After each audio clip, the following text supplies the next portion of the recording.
दोस्तों नमस्कार। Engineers training academy के 21वें एपिसोड में आप सबका हार्दिक स्वागत करता हूँ। मैं आपका होस्ट अशोक। दोस्तों सबसे पहले मैं आपको अपना परिचय देना चाहूँगा कि मैं बेसिकली एक ग्रेजुएट मैकेनिकल इंजीनियर हूँ और मेरा करीब 40 साल का अनुभव है और उसी अनुभव को मैं आप लोगों के साथ शेयर करूँगा। और आज का हमारा जो टॉपिक है वो है एनर्जी कंजर्वेशन। दोस्तों एनर्जी कंजर्वेशन आज की तारीख में एक बहुत ही महत्वपूर्ण मुद्दा है हर एक इंडस्ट्रीज़ के लिए। और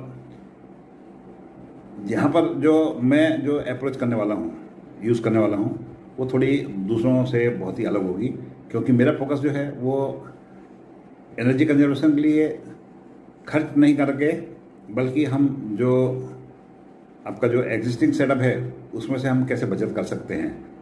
और मेरा पूरा फोकस इसी में है कि हम कैसे जो लॉस है उसको प्रोडक्टिविटी और प्रॉफिट में कन्वर्ट कर सकें। दोस्तों आज जो मैं डिस्कस करने वाला हूँ वो हम 4 पॉइंट में डिस्कस करेंगे हम इसको। और पहला पॉइंट जो है वो आपका है प्रोडक्टिविटी और क्वालिटी। दोस्तों किसी भी इंडस्ट्री के लिए प्रोडक्टिविटी और क्वालिटी ये बहुत ही महत्वपूर्ण सब्जेक्ट्स हैं। और प्रोडक्टिविटी और क्वालिटी जब हम बात करते हैं तो प्रोडक्टिविटी अपने आप में एक अलग सब्जेक्ट है, क्वालिटी अपने आप में एक अलग सब्जेक्ट है। तो जब हम प्रोडक्टिविटी की बात करेंगे तो we should not talk about quality, और जब हम क्वालिटी की बात करते हैं तो हम प्रोडक्टिविटी की बात नहीं करना चाहिए। तो वो इसलिए क्योंकि अगर आप इन दोनों चीज़ों को साथ में डिस्कस करेंगे तो यू विल कंप्रोमाइज समवेयर। तो दोनों को सेपरेटली आप डिस्कस करिए। मतलब आप जो प्रोडक्टिविटी को अगर एनालाइज कर रहे हैं, प्रोडक्टिविटी मतलब आपका जो प्लांट की इंस्टॉल कैपेसिटी है पर डे या फिर पर शिफ्ट या पर मंथ, वो कैपेसिटी जो मैन्युफैक्चरर ने दी है आप उससे कहाँ चल रहे हैं। मतलब आप उससे बेटर परफॉर्मेंस कर रहे हैं या डिट्रेट कर रहे हैं, और अगर डिट्रेट कर रहे हैं तो उसके पीछे कारण क्या है। दोस्तों नॉर्मली क्या होता है कि जो इक्विपमेंट्स हैं, बहुत सारे हमारे यहाँ इम्पोर्टेड इक्विपमेंट्स भी होते हैं और इंडिजिनस भी होते हैं। तो कई बार ऐसा होता है कि वो एक जो आउटपुट दिखाया जाता है वो एक स्टैंडर्ड कंडीशंस में दिखाया जाता है, और उसमें अगर रॉ मटेरियल के वेरिएशन हो या किसी और भी आपकी जो प्रोडक्ट हैं उसमें वेरिएशन है तो आपकी परफॉर्मेंस जो है वो प्रोडक्टिविटी है वो बहुत कंप्रोमाइज़ हो सकती है। तो इसलिए आपको अपने जो इक्विपमेंट की मैन्युफैक्चरर द्वारा दी गई जो डिज़ाइन कैपेसिटी है आप उसके साथ कंपेयर करके और अपने लिए एक बेंचमार्क डिसाइड करें। अगर आपके जैसे प्लांट और दुनिया में बहुत सारे चलते हैं, आपके इंडिया के अंदर अगर बहुत सारे हैं, तो आप जो बेस्ट परफॉर्मिंग प्लांट है उसको आप उसकी जो परफॉर्मेंस है उसको आप एक रेफरेंस के तौर पर यूज़ करिए और देखिए कि आप कहाँ पर है उस पर। और आप वहीं पर नहीं रुके, अगर वो प्लांट से अगर आप बेटर भी अगर परफॉर्म कर रहे हैं तो भी आपको ये जो परफॉर्मेंस है उसको और ऊपर ले जाना है, इसलिए आपका बेंचमार्क और हाई सेट करिए आप। दूसरा जो क्वालिटी है, वेस्टेज। तो दोस्तों जब क्वालिटी का आप डिस्कशन करेंगे तो आप सिर्फ क्वालिटी के बारे में डिस्कस करेंगे। क्वालिटी है, वेस्टेज है, आपके जो कस्टमर कंप्लेंट्स हो सकती हैं उनके बारे में डिस्कस करेंगे, लेकिन आप उस समय प्रोडक्टिविटी के बारे में डिस्कस बिल्कुल नहीं करिए। क्योंकि आप जब प्रोडक्टिविटी के बारे में डिस्कस करेंगे तो आपके दिमाग में बायस हो जाएगा और आप उसको ये समझेंगे कि हम प्रोडक्टिविटी बढ़ाएंगे तो हमारी क्वालिटी कंप्रोमाइज़ हो जाएगी। तो ये बिल्कुल अप्रोच गलत है। इसलिए बेहतर है कि आप दोनों को सेपरेट करिए और दोनों को मिक्स मत करिए। और इन दोनों का जो एनालिसिस है आप महीने में कम से कम 2 बार करिए, और अगर आप ज़्यादा फ्रिक्वेंटली कर सकते हैं, वीकली कर सकते हैं तो भी वेल एंड गुड। दोस्तों लेकिन जो प्रोडक्टिविटी है इसमें आपको जैसे बहुत सारी ऑर्गेनाइजेशन जहाँ पर आप अलग अलग प्रोडक्ट यूज़ करते हैं, तो अलग अलग प्रोडक्ट अगर यूज़ करते, मान लो एक टेक्सटाइल मिल है, टेक्सटाइल मिल में कई टाइप का जो क्लॉथ बनता है, तो आप एक स्टैंडर्ड अगर मान लो कोई क्लॉथ है उसका मैन्युफैक्चरिंग का जो कैपेसिटी है उसके इक्विवेलेंट में अगर आप उसको कन्वर्ट कर सकें, ये पॉसिबल है। और मेरे से ज़्यादा जो आप लोग उस इंडस्ट्री में काम करते हैं, उस इंडस्ट्री से एसोसिएटेड हैं, वहाँ के जो मैनेजर्स हैं, वहाँ के जो टेक्नीशियंस हैं, दे अंडरस्टैंड बेटर। तो आप अपने लिए एक नया बेंचमार्क प्रोडक्टिविटी का डिसाइड कर सकते हैं। और उसमें वो डिसाइड करते समय एक चीज़ और है आपको कि हर एक कंपनी के अंदर कुछ ना कुछ बॉटलनेक्स होते हैं। बॉटलनेक्स का मतलब ये हुआ कि मान लो आप 10 इक्विपमेंट यूज़ करते हैं प्रोडक्शन में, और 10 में से मान लो आपकी 8 की जो कैपेसिटी है वो जो आपका हाईएस्ट आउटपुट है उसको मैच करती है, लेकिन 2 इक्विपमेंट की मान लो कैपेसिटी आपकी कम है, तो आपको ये देखना पड़ेगा उस बॉटलनेक को कैसे रिमूव किया जाए। अभी सबसे इजी तो अप्रोच होती है कि चलो ठीक है आप इक्विपमेंट चेंज करते हैं, लेकिन ये कोई सोल्यूशन नहीं है। जैसे मैंने पहले आपको बताया कि हम स्पेंड करने की बात नहीं कर रहे हैं अनलेस की मैनेजमेंट डिसाइड करती है, लेकिन आप उसमें कुछ और भी रास्ते निकाल सकते हैं। जैसे फॉर एग्जांपल मैंने बताया आपको कि आप अगर आपके यहाँ चेंज ओवर्स होते हैं, उन चेंज ओवर्स को आप 0 चेंज ओवर टाइम की अप्रोच करके उन चेंज ओवर्स का टाइम खत्म कर सकते हैं। दूसरा चीज़, आप कुछ कॉन्ट्रैक्ट पे सब कॉन्ट्रैक्ट पे आप कुछ एक्टिविटी दे सकते हैं, जो प्रोडक्शन है या वो भी अगर आप चाहें तो दे सकते हैं, तो आपकी जो बाकी जो कैपेसिटी है उसको मैच कर सकते हैं। या आप कुछ मटेरियल में अगर चेंज करेंगे तो हो सकता है कि आपकी जो उसकी जो आउटपुट है वो बढ़ जाएगी। लेकिन ये क्या अप्रोच यूज़ करनी है ये मैं आप लोगों पे छोड़ता हूँ, क्योंकि आप लोग उसके इन्स एंड आउट्स के बारे में जानते हैं। दूसरा, अभी जो दूसरा पॉइंट है हमारा वो है जो आपका एनर्जी बिल। दोस्तों, आपका एनर्जी बिल जब आता है तो एनर्जी बिल अपने साथ में बहुत सारी इन्फॉर्मेशन लेकर आता है, और इन्फॉर्मेशन जब आती है तो उसमें आप 3 चीज़ों के ऊपर खाली वो कर सकते हैं। पहला चीज़ ये है कि आपका जो कॉन्ट्रैक्ट डिमांड है वो कितना है। अगर हम देखें तो नॉर्मली हर एक इंडस्ट्री में एक जब प्लांट की इंस्टॉल कैपेसिटी डिसाइड होती है तो उसके हिसाब से कुछ उसका कॉन्ट्रैक्ट डिमांड रखा जाता है। बाद में कुछ इक्विपमेंट आया तो आपने ऐड कर दिया, लेकिन कई बार क्या होता है कि आपने कोई इम्प्रूवमेंट कर दिया उसमें, या कोई इक्विपमेंट को आप यूज़ नहीं कर रहे हैं, कोई आइसोलेट हो गया कोई चीज़, तो ऐसे केस में आपका जो कॉन्ट्रैक्ट डिमांड है वो घटने के बहुत चांस हैं। आप उसमें पॉसिबिलिटी तलाश सकते हैं, इससे आपका बिल में काफ़ी चेंज हो सकता है, क्योंकि जो contract demand maximum contract demand है उसके ऊपर आपको एक फिक्स अमाउंट पे करना पड़ता है। तो ये मैं आपके ऊपर डिसाइड करने की छोड़ता हूँ। दूसरा अप्रोच ये है कि अगर जो आपका पावर फैक्टर है वो जो इलेक्ट्रिसिटी बोर्ड ने डिसाइड किया है उससे अगर लो है तो आपको उसमें पेनल्टी भी लग सकती है। तो वो पेनल्टी ना लगे उसके लिए आपको पावर फैक्टर बैंक वगैरह इंस्टॉल करना है, या आपके यहाँ इंस्टॉल है ऑलरेडी है तो आपको उसको मॉनिटर करना है, उसको देखना है कि वो सही काम करती हैं या नहीं। तीसरा है जो आपका पीक डिमांड होता है। पीक डिमांड मतलब at any given point of time जो मैक्सिमम जो एक कुछ टाइम का एवरेज की जो डिमांड होती है केवी है, वो एक नॉर्म से अगर ऊपर जा रही है, आपका जो एग्रीड है उससे अगर ऊपर जा रही है तो आपको उसके लिए भी एक्स्ट्रा पे करना पड़ सकता है। तो आपको वो अप्रोच अपनानी पड़ेगी कि आपके जो ऐसे इक्विपमेंट्स जो स्टार्टअप होते हैं, बहुत सारी चीज़ें ऐसी होती है। जैसे मान लो एक एग्जांपल बता रहा हूँ आपको कि एक बड़ी सी मोटर है, मान लो 200-400 HP की मोटर है, और वो मान लो स्टार्टर पे स्टार्ट होती है, और वो एक साथ में उसका जब स्टार्टिंग में करंट है बहुत ज़्यादा होता है तो आप उसको वो कर सकते हैं, मतलब किसी और इक्विपमेंट के साथ में उसको ऑन नहीं करें। तो इस टाइप की चीज़ें, एक जस्ट मैं एग्जांपल बता रहा हूँ आपको। ये आज की तारीख में बहुत सारे जो बड़े इक्विपमेंट्स हैं उसमें आपका VFD वगैरह लग गई है, तो वो स्मूथ होने के कारण ये प्रॉब्लम नहीं भी आती है। लेकिन ये क्या प्रॉब्लम हो सकती है, ये आपका जो इलेक्ट्रिकल सेक्शन है उसके लोग जो है दे आर एक्सपर्ट, आप उनकी मदद लेंगे तो आपको हर चीज़ की जानकारी मिल जाएगी उनसे, और आपको खाली उनको सही मार्गदर्शन देना है कि क्या कर सकें वो लोग।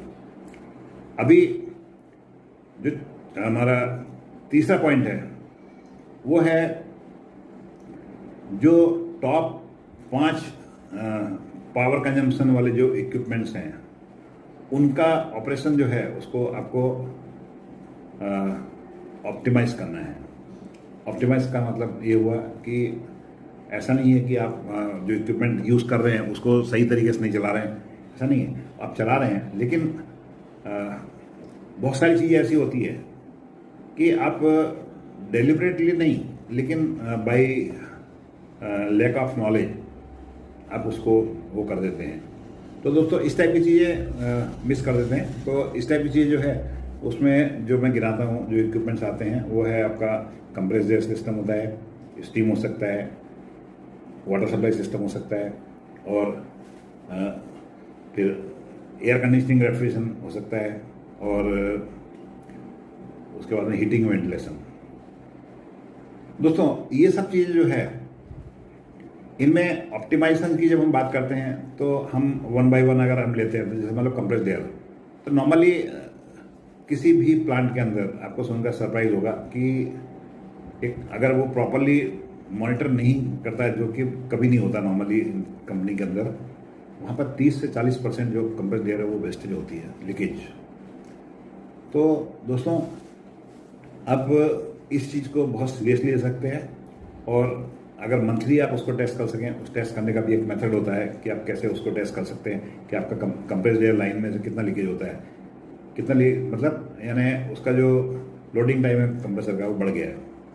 तो वो बहुत बड़ा वो है एक एनर्जी वेस्टेज का कारण।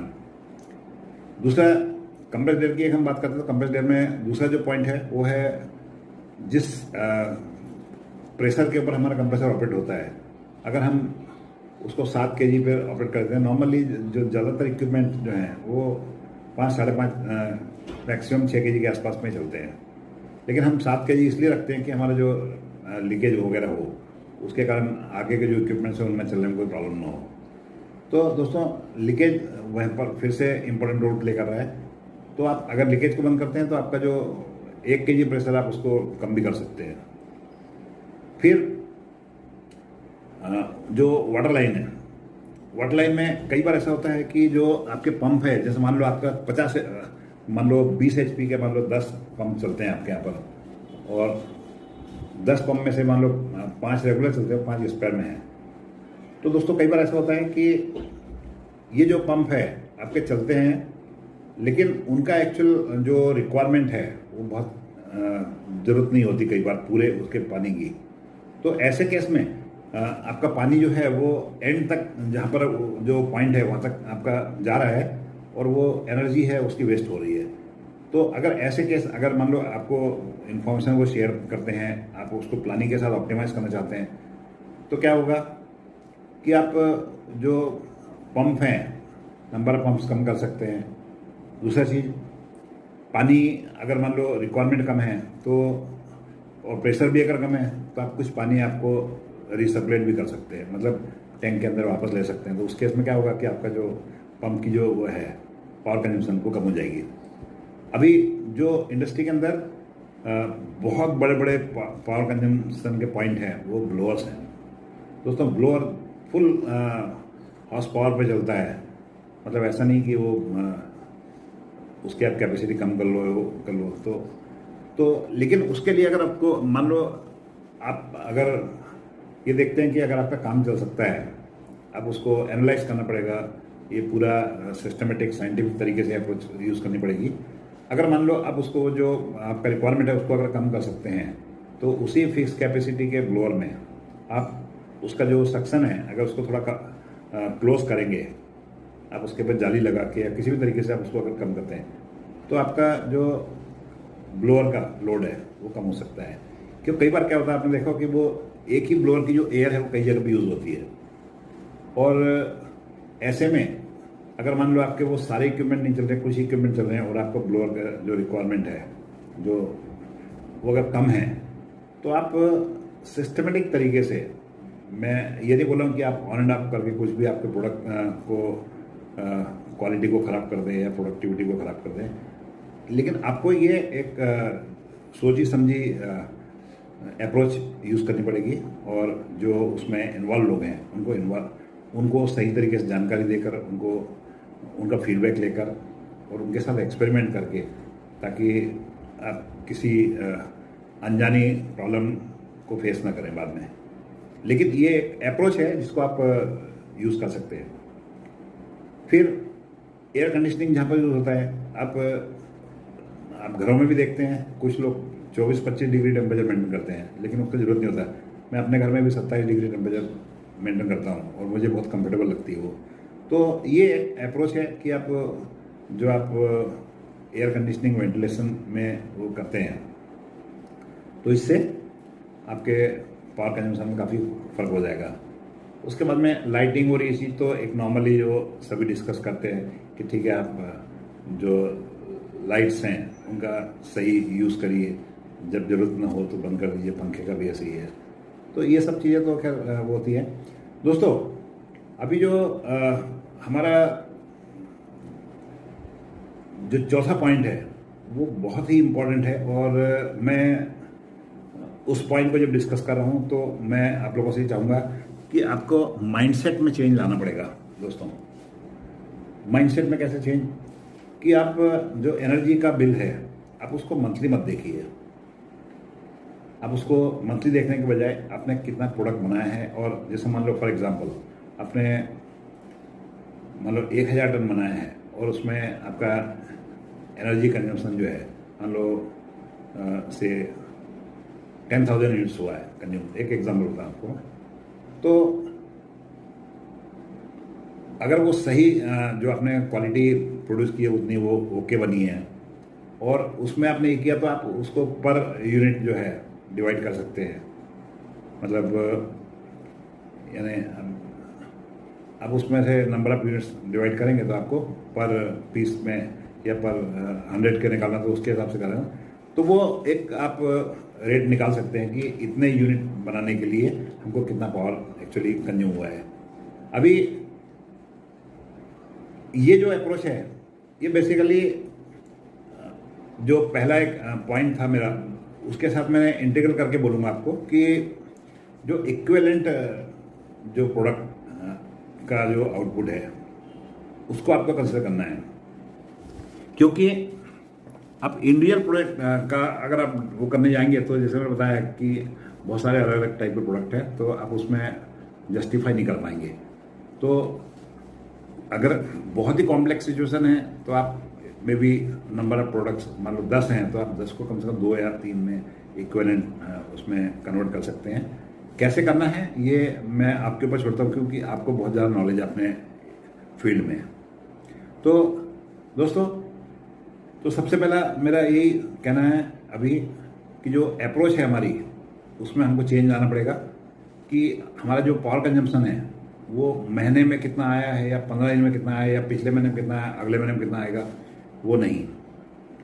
आप अच्छी एक्सेप्टेबल क्वालिटी मीन्स जो आपने कस्टमर के साथ एग्री की हुई है वो 1000 यूनिट या 1 टन या 10 टन वो बनाने में आप कितना पावर कंज्यूम कर रहे हैं, ये आपका एक बेंचमार्क बनाना है आपको, और उस बेंचमार्क के ऊपर आपको काम करना है, न कि मंथली आपका क्या बिल आ रहा है और पिछले महीने में क्या आया था। तो दोस्तों, मेरे को यकीन है कि ये जो मैंने आपके साथ डिस्कशन किया ये आपको यूज़फुल लगा होगा, और मैं आपसे वही विनती करता हूँ कि अगर मेरा वीडियो आपको पसंद आए तो आप मेरे चैनल को सब्सक्राइब करिए और अपने दोस्तों के साथ शेयर करिए, और अगर आपको पसंद आए आप लाइक भी करिए। दोस्तों, मेरा जो यूट्यूब चैनल है इंजीनियर्स ट्रेनिंग एकेडमी, इसमें मैं जो भी डिस्कशन करता हूँ वो बेसिकली इंडस्ट्रीज से रिलेटेड या इंडस्ट्रियल प्रोडक्ट से रिलेटेड, और बेसिकली मेरा जो पर्पस है वो ये है कि जो इंजीनियर्स फ्रेटर्निटी हमारी जो इंडस्ट्रीज में काम करती है उसको हम कैसे अच्छे मैनेजमेंट के लिए, अच्छे प्रोसेस तरीकों के लिए कैसे हम उनको ट्रेन कर सकें। तो मेरे जो वीडियोस हैं उसमें मैं good maintenance practice, good electrical maintenance practice, good mechanical practice, maintenance spare parts management, और भी दूसरे ऐसे बहुत सारी चीज़ें जो है वो ऑलरेडी डिस्कस करता हूँ। मैंने अपना एक इंट्रोडक्शन वो भी बनाया है एपिसोड। तो अगर आपको ये मेरा वीडियो पसंद आया तो आप देखिए, और आई एम श्योर कि मेरे जो वीडियोस हैं आपको बहुत पसंद आएंगे, क्योंकि ये मेरे 40 साल के अनुभव के ऊपर आधारित है, और मैं इसमें कोई थ्योरेटिकल चीज़ ज़्यादा नहीं क्लासरूम के ज़्यादा डिस्कस नहीं करता हूँ। क्योंकि मेरा मानना है कि जो इंजीनियर्स हैं उनको हम जो इंडस्ट्रीज़ के अंदर आज की तारीख में मॉडर्न टेक्निक्स हैं उनके बारे में हम उनको बताएं, और स्पेशली जो नए यंग बच्चे आते हैं उनको इंडस्ट्री में जाने से पहले हम उनको कैसे ट्रेन कर सकें। तो इसी बात पे मैंने एक जो मेरा कुछ वीडियो है जिसके 4-5 पार्ट 6 पार्ट है शायद मेरे ख्याल से, उसमें मैंने वो डिस्कस किया है कि जब इंडस्ट्री के अंदर इंजीनियर्स को आप रिक्रूट करते हैं तो उनको इंडस्ट्री के अंदर कैसे ट्रेन होना चाहिए, इंजीनियर्स को कैसी ट्रेनिंग मिलनी चाहिए, उनको क्या देखना है। तो मैंने उनको एक 10 दिन का पूरा प्रोग्राम डिजाइन किया है, और अगर आप वो देखेंगे तो आपको बहुत ही मज़ा आएगा। और मुझे लगता है कि ये जो अप्रोच है शायद आप पहली बार ही देखेंगे और ये आपको बहुत पसंद आने वाली है। आप इस मेरे जो उस वीडियोस को अगर आप देखेंगे तो आपको डेफिनेटली आपका मन होगा कि आपके जो स्टाफ है, आपका जो मैनेजर्स हैं, आपके एचआर मैनेजर्स हैं, आप उनके साथ भी शेयर करेंगे। और मेरा यही मानना है कि दोस्तों अगर हम जो डिस्कशन करते हैं उसका कुछ रिजल्ट निकले तो उसका मज़ा अलग होता है। यानी अगर आप डिस्कशन कर रहे हैं और उसके बाद में उसका कुछ इम्प्लीमेंटेशन नहीं होता है तो वो एक खाली व्यू लेने के लिए नहीं कर रहा हूँ मैं। मेरा यही मानना है कि हम बच्चों को, जो नए बच्चे आते हैं उनको गाइड कर सकें, और जो इंडस्ट्रीज़ के अंदर जो बेस्ट प्रैक्टिसेस हमने फॉलो की है या आज फॉलो होती है उसके बारे में इन बच्चों के साथ में हम शेयर कर सकें। तो इसी के साथ मैं अपना वो आज का एपिसोड खत्म करता हूँ। Thank you very much. Have a good day.